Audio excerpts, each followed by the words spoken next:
Welcome to Adult Focus on Longmeadow Issues, segment number 2. We had a discussion last time with Robin Crosby, who is back with us again today, and we'd like to continue. We had a lot of questions and we never got to a lot of them, so that's okay. It was very informative, and we hope the same will be for today. Just to make sure everybody remembers everybody, and that those of you that didn't see the last part will at least know us.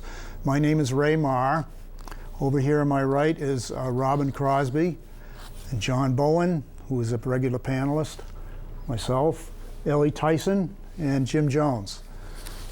We appreciate your coming today, and we're going to continue with the questions where we left off last time. So Robin, if you're ready, we're ready. I'm ready. Okay. I think I'm next on the schedule. My question, Robin, is about the, now that we've approved the high school feasibility study, I had actually a couple of questions. I know that the 2.5 was passed with the $750,000.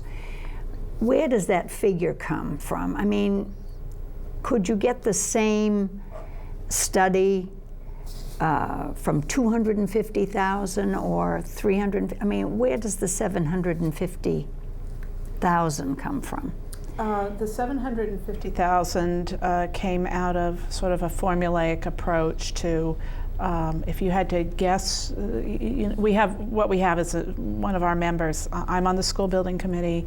There's the finance director is, as well as elected officials and people, school teachers. But one of our community members is an architect, and usually there's a formulaic approach to how you calculate different stages of a project. So looking at possibly an $85 million new construction, just if we went that way, that's not saying we will, but just looking at that. When you look at an architect's design on that is about 6% of that, somewhat over 5 million.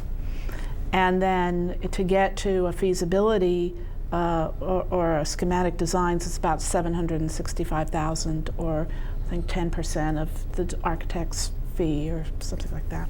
6% of the architect's fee.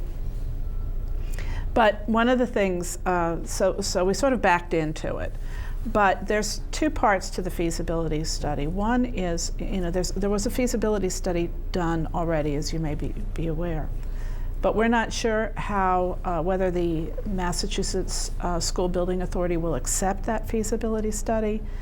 So we have to review that and do some more work on it, possibly. We're not sure, because part of the process part of this process that makes this difficult for us is the Massachusetts School Building Authority, we call it MSBA, has revised their rules, and they're kind of making them up as they go along. It's a new process for them. So we're not sure either, and when we ask them, they're not sure.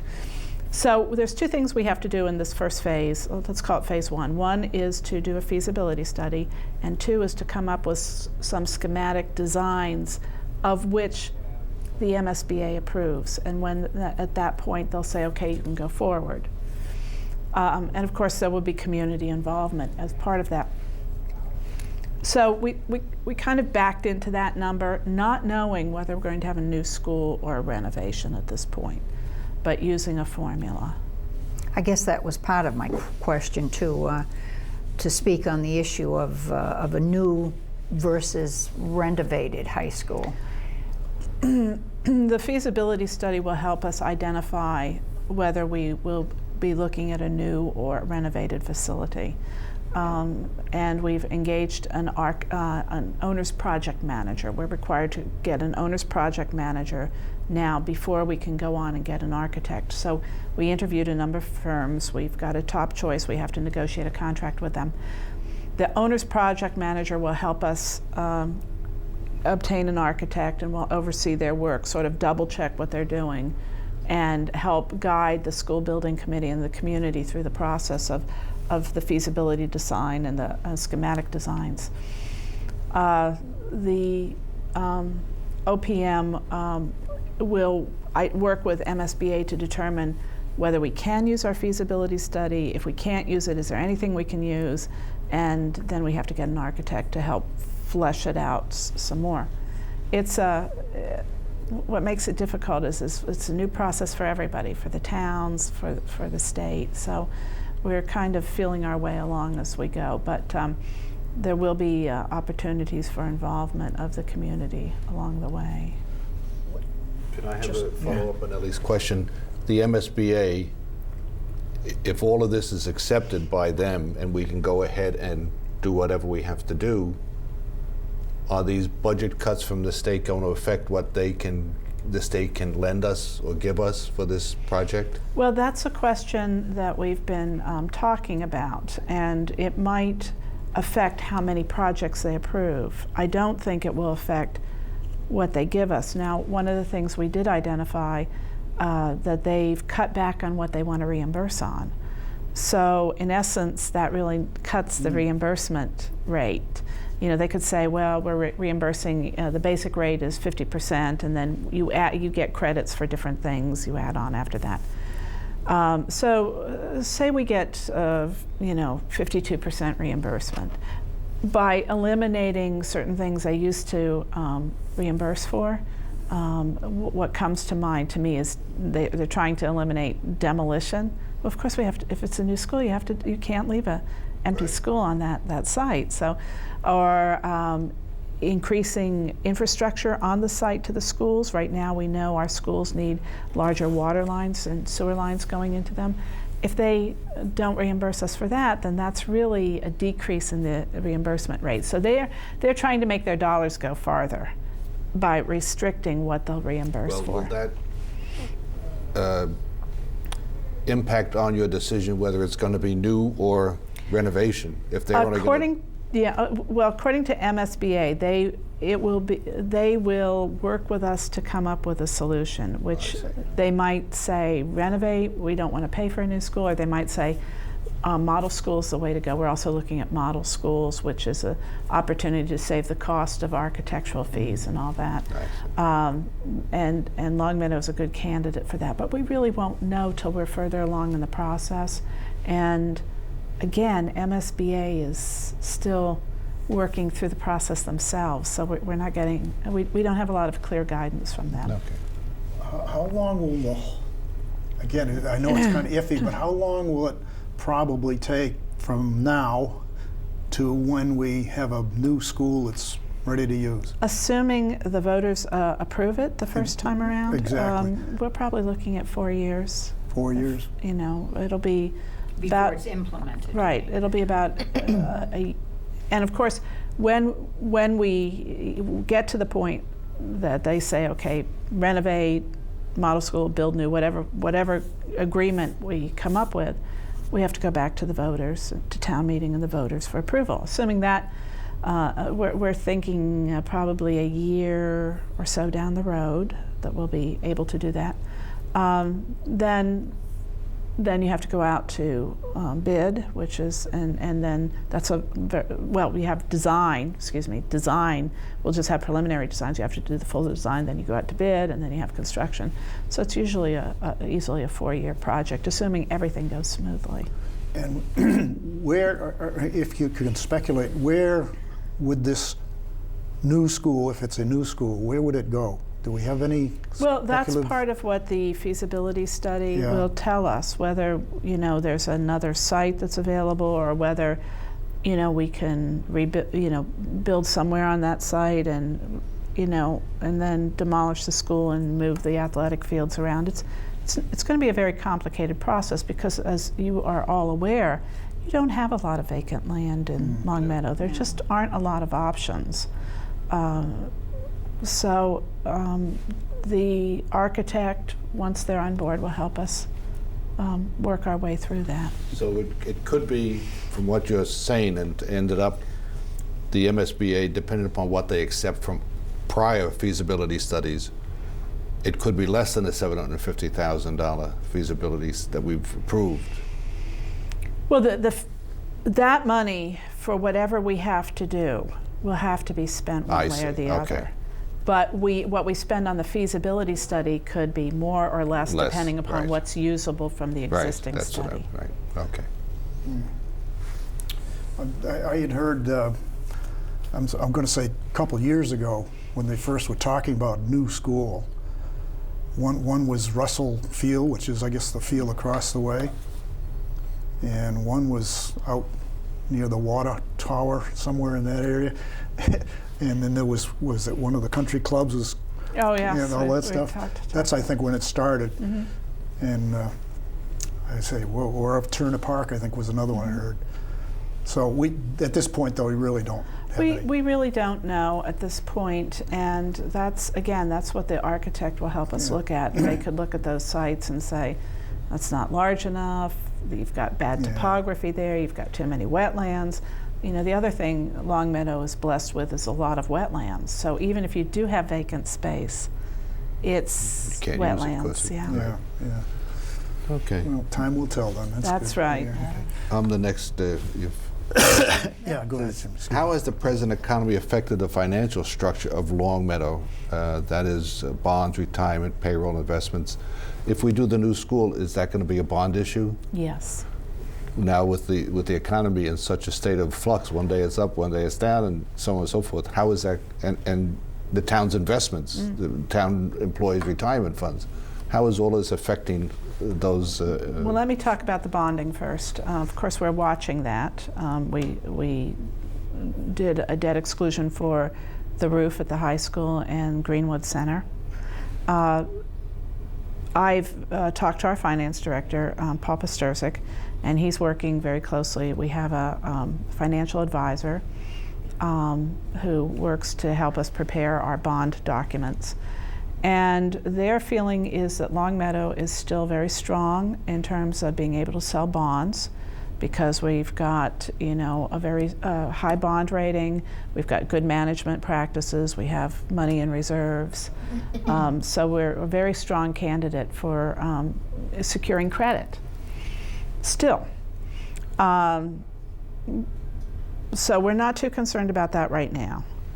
But when it gets to some of the other things you mentioned, investments, for example, because of the way the banking industry has been in recently until 3 months ago, and because of some changes in our as a result of the charter and consolidating offices and bringing in a new treasurer collector and consolidating accounts and being more aggressive in investing those accounts, our interest income, investment income, has been very high.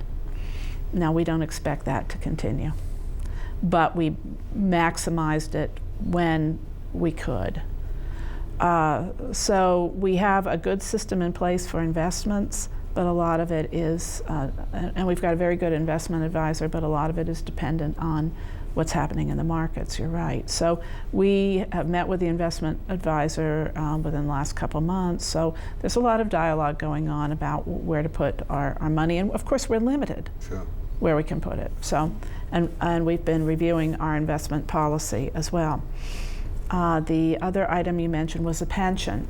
You might recall there was a lot of dialogue about, we were part of the Hampden County pension system, and we formed a pension task force, and they came up with a recommendation that Hampden County really turn over its assets to the state because they had better tools for investment, more options for investment. We went back and forth with Hampden County Retirement about that, but they eventually did agree to do that. Now, all pension funds are down right now as a result of that. So I think the last I heard, the state was down about 13%. What happens when whether it's Hampden County or the state, when they don't meet their investment targets, our assessments go up for retirees simply because they were expecting a certain return, and if they don't make that return, then we have to make it up. So we could see our annual assessment for all retirees go up this year. My last part, at the town meeting, the only thing that disturbed me at the town meeting was a gentleman came up, and he was an engineer, and he was just came to Longwood, I believe, and his two-sentence comment that the infrastructure of Longmeadow was crumbling. And is that going to affect, what we spend on other items and a bond issue to do that? I mean, there's when we talk about infrastructure, there's generally 4 areas we look at: water, sewer, drainage, streets. Streets, I think we made some good progress on, streets and sidewalks, but there's never enough money for streets and sidewalks, Drainage, we have made some improvements on, but that really comes from what we call the general fund. So we've deferred some improvements, but we're trying actually to maintain our catch basins better, clean them out, replace catch basins. The other 2, when we're talking really about crumbling infrastructure, we're talking about water and sewer. It's been buried, I see. out of sight, out of mind. We have lines that are 90 years old in town. What we found when we were working on the Longmeadow sewer project is when you open up the line to look at the sewer, then you found that the water line was crumbling and the drainage line was crumbling, and almost you don't want to open up any streets to see what's under there. But we did engage Ty and Bond to do a system assessment for both water and sewer, and they've come up with a series of improvements, so we're actually scheduling those. Now when you do water and sewer improvements, those are really paid for out of water and sewer rates. So, and we're working very hard to schedule the improvements in a way that the rates don't go up like this, that, as you pay off one bond issue, you can take on another so that you can kind of keep a level debt service across the board. But we are going to see our debt service go up a little bit. And in fact, a lot of people have already experienced that because we had not done improvements when the Longmeadow project came online. There was also a component that involved replacing of a water line in that area. We were down 20 feet. And when you find a bad water line, you don't want to dig down 20 feet again. So we just fixed everything that was down there. So I think, part of the spike you saw in water and sewer rates, first of all, they were too low for too long, and that was a problem. The Water and Sewer Commission, as it existed before, had not really been investing in the infrastructure, so we're doing a lot of catch-up. But now, if we've developed a proposed debt schedule that needs to be adopted by the Select Board, but it really tries to keep the debt level as level as possible without, just dumping it all in. So we've had to determine some priorities, and as we implement that, rates will have to go up, but hopefully they will stay fairly constant, barring anything unforeseen. Thank you. Actually, to go along, I was very pleased that gentleman did get up and speak, because in my area, we've had 3 water main breaks within a year. And this last one, I think we were without water most of the day. Yeah. And that's it is an older section, and it's they've added more streets further up, they've added more.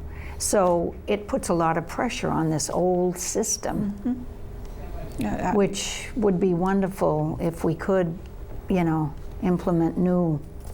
I've got an old canoe that you could borrow. Oh, trust me, it's like this geyser coming up out of the. Oh, it was unbelievable. Before they could shut everything off. Yeah. Well, there's a lot of work that we have to do on our water and sewer system, but we have a good crew in place, good knowledgeable people in place. Oh, they were very nice. The only problem was they had to come into my basement and sandbag my basement because evidently where the break came, it followed the pipe back into your my service house. line. Yeah. So they're down there with their sandbags making a little. But they were very helpful, and I mean they did a great job. It's just that you don't realize how you rely on that until you lose it. Yes. And losing it 3 times has been, it's been tough. That sort of outlines the kind of challenges we have in the water system. We'd love to fix it all at once, but it's a $30 million repair. So I think the best way to do it is a little bit at a time and just keep that plan in place. Yeah. Okay. Okay, I think I have the next is question Ellie's. too. This is me too. yeah. I'm on the state ballot question number 2, which was the marijuana possession, and we were wondering, do you see any problems ensuing as a result of this being passed? I know that there was a lot of talk on it. A lot of people felt, it was to have them have one episode of 1 ounce and then have that put on your record and to follow you the rest of the way. And yet I was really kind of surprised because most of the police officers, people that were on television that stated, even 1 ounce isn't a good idea. So I didn't know. Well, I've had this conversation with my police chief, and he does not think it's a good idea. Yeah. The police are concerned that, 1 ounce is still could be a substantial amount, and that it could still be used by distributors of marijuana to get around the limit. I think the intent was that people that were recreational users, and particularly young kids that might be experimenting with it, would have a criminal record. I think we'll have to see what happens, because if the distributors can use this to circumvent the process, I think the legislators may have to go back and look at a different measurement. In other words, if you're a distributor of drugs, then what you could do is, have people that work for you going around with less than 1 ounces and, distribute it that way. And I think that's their concern. I don't think anybody really wants to hurt younger people permanently in their careers for experimentation, ill-advised uses of illicit drugs. But I think people were concerned about that. So maybe it needs to be rethought of, and maybe what should have happened is the people that were stakeholders should have sat down at the table and said what makes sense, rather than just being unwilling to compromise on either level. So sometimes if you can't sit down and talk about it and come to what makes sense, then you end up with a bad law, and that might be the case here. We don't know yet. When I saw the arguments on TV for and against, one of the things they showed a bag of 1 ounce worth of marijuana in its raw form. And they said that'll break down to about a $600 street value, which I don't know, but in terms of joints, when I was working in the school department, a joint, probably the kids were paying anywhere from $2 to $5. So translate that, I don't know how it is now, but that seemed like a lot. The bag looked like a lot. It looked like a lot, and yeah. it translates to a lot of it. And I just said, wow, that's a serious well, thing. but this is an example that it may be too much, but perhaps the people that were stakeholders should have really sat down and said, we understand your concerns, and come up with an alternative. But I think, again, what happens when stakeholders don't sit down and talk about issues, no matter what it is, you can get bad laws. You can have people saying, I don't want my child's future ruined, and you lose sight of what 1 ounce of marijuana could be and how it could be used by distributors of that drug. So, it's best if people sit down and talk about this, and maybe it'll have to be revisited. Now, normally here in town in the Longmeadow News, when you see the listing from the police department, would they normally put that in? We picked up John. No. They will indicate who's arrested unless it's a juvenile, because you can see people arrested for but operating I under didn't the know if they influence. said because he had 1 ounce of marijuana, so that normally would not be in the. Unless somebody was arrested. Oh, I see. The arrests Okay. would It be would be, noted. yeah, okay. And they usually call it Class D or Class C substances. Okay. I got the signal here a few minutes ago that we don't have too much time left, but I do want to get to one of the questions at least that we had planned to ask and put you on the spot a little bit, Robin. Would you share with us some of your concerns and or your wish list for as a person who works as a town manager in Longmeadow in this case? Well, I would say time and money. Time and money heals just about every problem. And I think every, administrator, manager, politician would say the same thing. The issues that are facing us are very different from when I started even in Massachusetts. In the last 15 years, issues have changed for us. So before this program started, I said we just got notified that we now have a mandate that we have to implement security procedures and we have to designate an employee to be responsible for that. We have a very pared down organizational structure. I know people think we have a lot of employees, but we have no depth to our system. If one person is out sick or on vacation, we really lose capacity in a significant way. And yet we have these mandates and we have to assign people to be responsible for implementing things that are very complicated.